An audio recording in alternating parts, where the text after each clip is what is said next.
Assalamualaikum warahmatullahi wabarakatuh. Selamat berjumpa dan salam sejahtera untuk semuanya.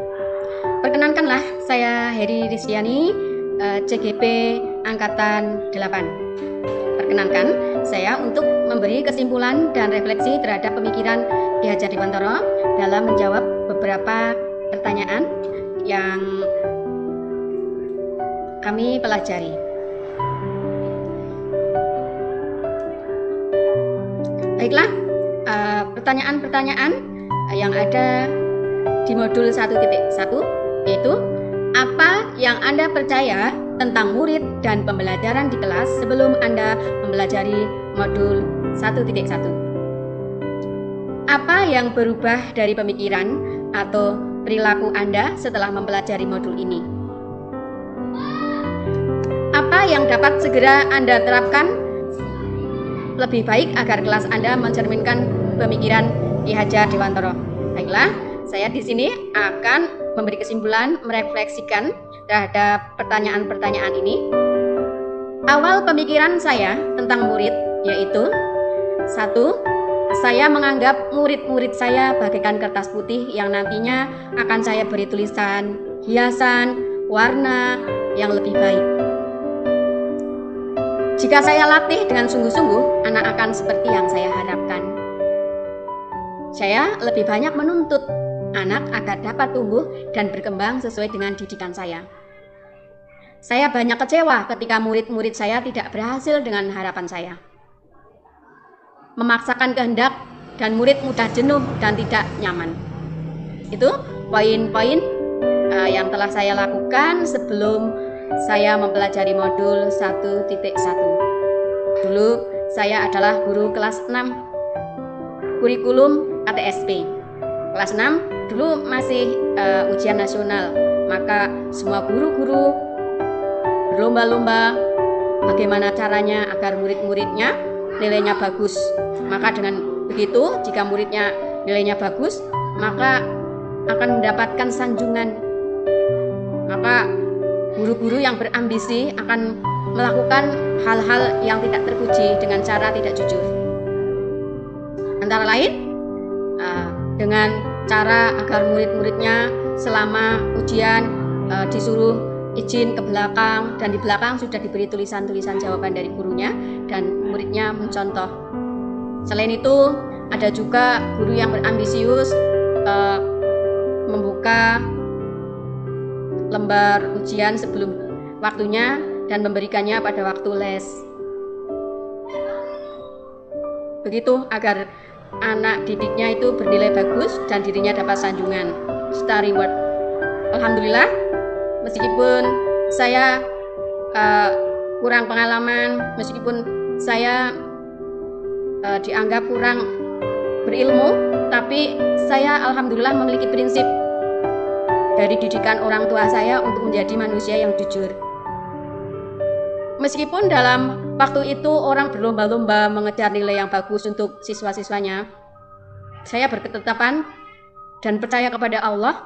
Dengan kekuatan dan semampu saya terus-menerus memberikan les-lesan gratis kepada murid saya, meskipun saya harus berkorban. Waktu harusnya sudah pulang, saya tidak pulang untuk memberi les-lesan sampai sore, bahkan hampir sampai ada yang bahkan sampai maghrib. Selain itu juga saya berkorban untuk memperbanyak soal-soal, memperbanyak materi-materi dengan uang saya sendiri. Saya telah berkorban seperti itu, dan sampai waktunya ujian tiba, ternyata murid-murid saya tidak semuanya bernilai bagus. Ada yang mengecewakan, meskipun saya telah berkorban jiwa raga istilahnya sampai materi. Tidak seperti mereka-mereka yang melakukan kecurangan sampai bisa mengalahkan istilahnya sekolah-sekolah yang bonafit, sekolah-sekolah yang biasa berprestasi sampai dikalahkan di sekolahan yang pinggiran dengan cara yang tidak jujur. Tapi alhamdulillah, saya tidak kecewa dengan apa yang murid-murid saya dapatkan, meskipun ya terus terang ada kekecewaan dalam hati, tapi itu sebagai pembelajaran saya bahwa tidak semuanya apa yang diinginkan itu harus tercapai. Begitu pengalaman saya sebelum saya mengenal modul 1.1. Banyak sekali kekecewaan, tapi ada kebanggaan pada diri saya. Selama hidup saya menerapkan satu kejujuran, karena bagi saya kejujuran itu adalah jantungnya kehidupan, jantungnya kebaikan. Meski anak didik saya tidak semuanya bernilai bagus, mendapatkan nilai ujian bagus, tapi saya telah bangga karena saya telah mendidiknya dengan jujur, tidak curang. Karena terus terang saya bukan seorang guru yang berambisi dengan hal-hal yang curang, karena kebohongan satu akan memunculkan kebohongan selanjutnya. Itu hal yang benar-benar tidak baik. Meskipun sekarang saya adalah hanya sebagai seorang guru biasa, saya bangga sampai detik ini saya melakukan hal-hal yang jujur, tidak melakukan hal-hal yang curang. Itu prinsip saya adalah kejujuran. Baiklah, itu sedikit pengalaman saya menjadi guru sebelum mempelajari modul 1.1. Selanjutnya perubahan setelah mempelajari modul 1.1 tentang pemikiran dan filosofi Ki Hajar Dewantara. Setelah saya terapkan, pembelajaran itu lebih menyenangkan siswa dan guru. Siswa dan guru tidak ada keterpaksaan, mengalir, rileks, tidak ada pihak yang terpaksa atau dipaksa. Terus karakter siswa lebih terbimbing sesuai dengan kodratnya. Pembelajaran tidak monoton, guru tidak sebagai senter, guru tidak sebagai pusatnya. Terus guru itu sebagai fasilitator, memfasilitasi anak agar anak aktif kreatif, menyelesaikan masalah, agar berguna bagi hidupnya. Berpusat pada murid aktif kreatif, kolaboratif, komunikatif. Pembelajaran berdiferensiasi. Guru harus melakukan berdiferensiasi karena satu murid dengan murid lainnya itu berbeda-beda karakter, berbeda-beda kesukaan. Pasti banyak sekali cara guru agar murid-murid tidak monoton dalam pembelajaran, tapi murid-murid dengan suka dan senang hati memilih cara belajar mereka masing-masing dengan kesukaan mereka masing-masing. Siswa belajar menggunakan alam sekitar. Jadi alam sekitar harus dipergunakan untuk pembelajaran agar tidak jenuh di dalam kelas. Pembelajaran dengan mengutamakan kebijakan lokal. Dengan adanya kurikulum merdeka, kebijakan lokal, kebudayaan lokal disatukan dengan pembelajaran siswa. Itu memberi kesan sangat bagus dan baik agar kebudayaan daerah tidak punah, agar anak-anak dapat mempelajarinya dengan baik. Serta pembelajaran yang mencerminkan pemikiran Ki Hajar Dewantara. Itu menurut saya dengan adanya semboyan yang KHD kemukakan, itu memberi inspirasi, motivasi bagi guru bahwa guru harus ingarso sung tulodo ing madya mangunkarso tutwuri handayani. Guru itu harus memberi contoh. Salah satunya tadi pengalaman kejujuran, bahwa anak-anak dididik dengan jujur. Ing madya mangunkarso itu memberi motivasi, karya yang bagus, karya yang baik agar hidupnya bermanfaat. Serta tutwuri handayani agar guru itu memotivasi, memberi dorongan dari belakang, memberi semangat pada murid-murid agar mereka dapat belajar dengan baik, menjadi anak yang baik, santun, serta menganggap bahwa murid adalah ibarat persemaian, benih-benih yang harus dirawat sesuai dengan apa yang diutarakan oleh Ki Hajar Dewantara, bahwa murid itu persemaian, guru harus merawatnya dengan baik, memberi pupuk, memberi vitamin yang dibutuhkan.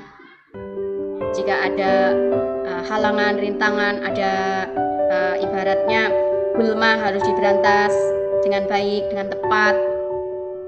Maka dengan murid sebagai benih, ingat bahwa tidak mungkin menanam padi tumbuh jagung.